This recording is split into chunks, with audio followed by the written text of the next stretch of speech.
morning, Bucknutters. Welcome to the Bucknuts Morning 5 here on Monday, August 19th, 2019. I am Dave Biddle. Very happy to be joined by Bill Bank Greene. Bank, thanks for joining me first and foremost, my friend.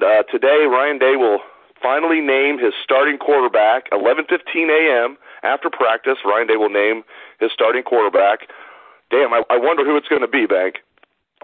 Well, I think Chris Chugginoff has earned it. I think it's no secret he's the most talented guy, and I think it's about time he got the job he deserves.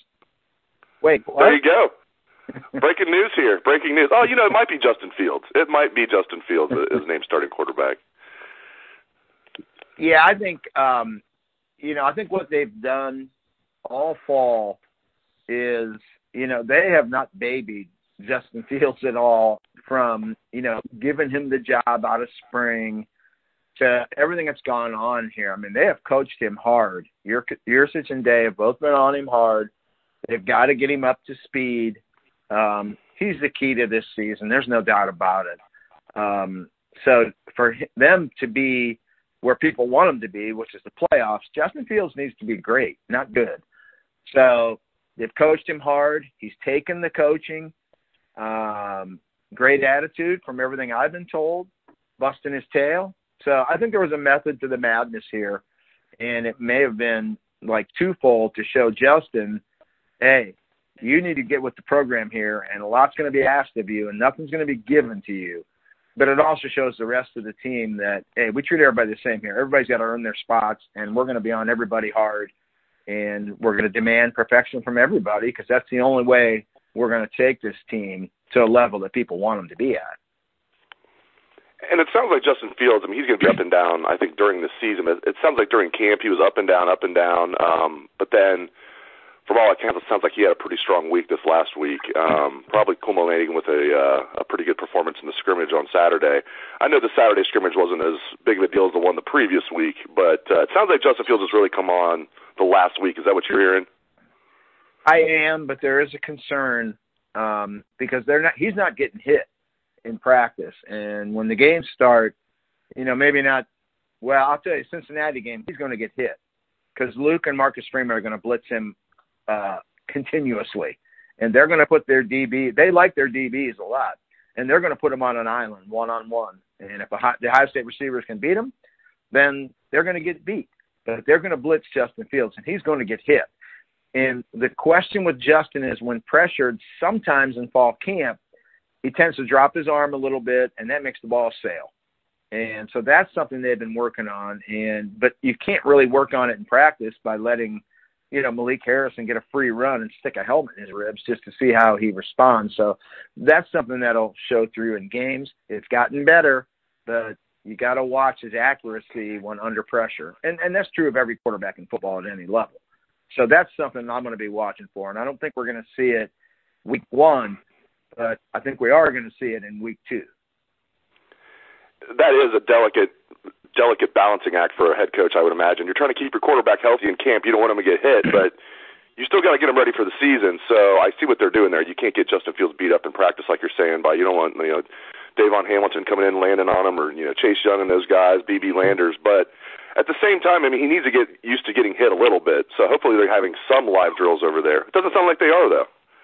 I don't think so, but I don't know. I'm not there every day. I would guess that with his value to this team, I think letting him get hit on a Tuesday afternoon, I wouldn't do it. Yeah, that's a tough one right there. Let's move on.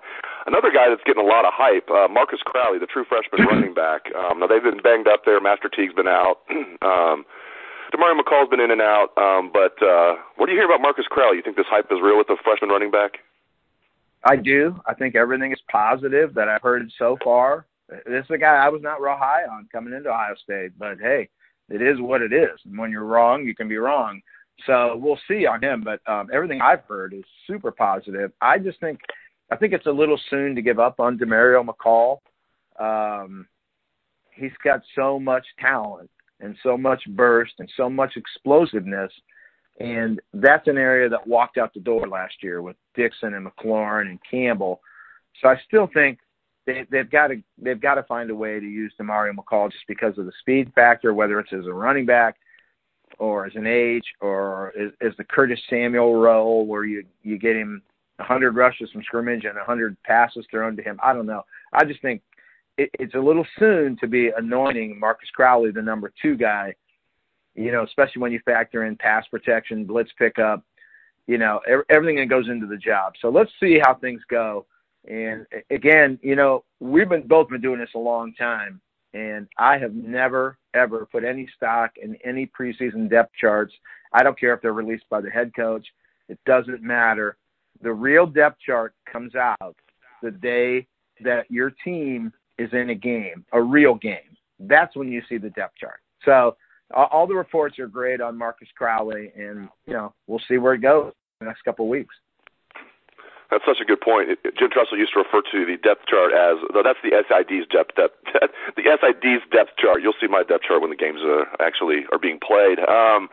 At right tackle, I really thought Nicholas Petit-Frere might win that job. It sounds like, and we'll find out later today for sure from Ryan Day, but it sounds like Branden Bowen has won that job. I still think both guys are going to play, and who knows, maybe Petit-Frere will end up winning that job during the season. But at least right now, is that the same thing you're hearing, that Bowen's ahead of NPF? And just what are your thoughts on that? Yeah, I'm hearing it's a battle. It's an ongoing battle, and we're going to see it. And I think you're right that both guys are going to play. I mean, they need Branden Bowen to be the Branden Bowen that we saw, a couple of years ago. He was really good. I don't think people appreciated how good he was before he got hurt. And if he can get back to where he was a couple of years ago, this goes a long way towards solidifying this line. I'm a big Branden Bowen fan, whether he's playing guard or tackle, and I think he's more suited for tackle because I think they're pretty set at the guard spots.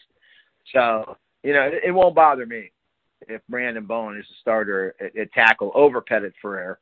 So we'll see what happens. But I just think Branden Bowen is the guy. They need him to be Branden Bowen, and that can go a long way to this O-line being what they want it to be.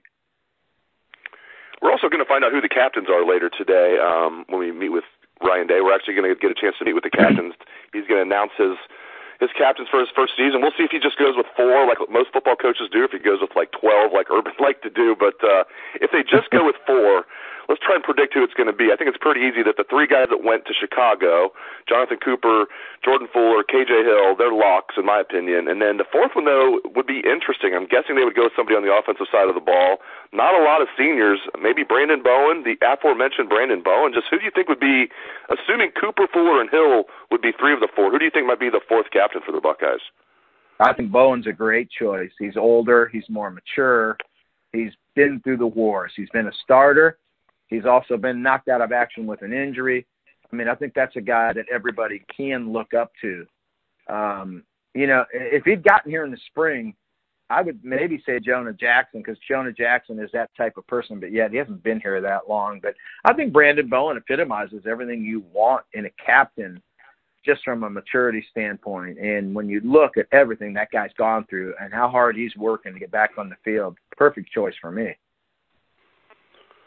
Bill Greene is the perfect choice for Bucknuts. Really appreciate it. He is Bill Bank Greene. Thank you very much, Bank, and thanks to all the listeners out there for tuning into the show. I appreciate it. Hope everyone has a great day. Again, 11:15 a.m. today, Ryan Day plus captains. We might even get some other coaches as well, so keep it locked to Bucknuts. Let's hear that Buckeye swag, best damn band in the land.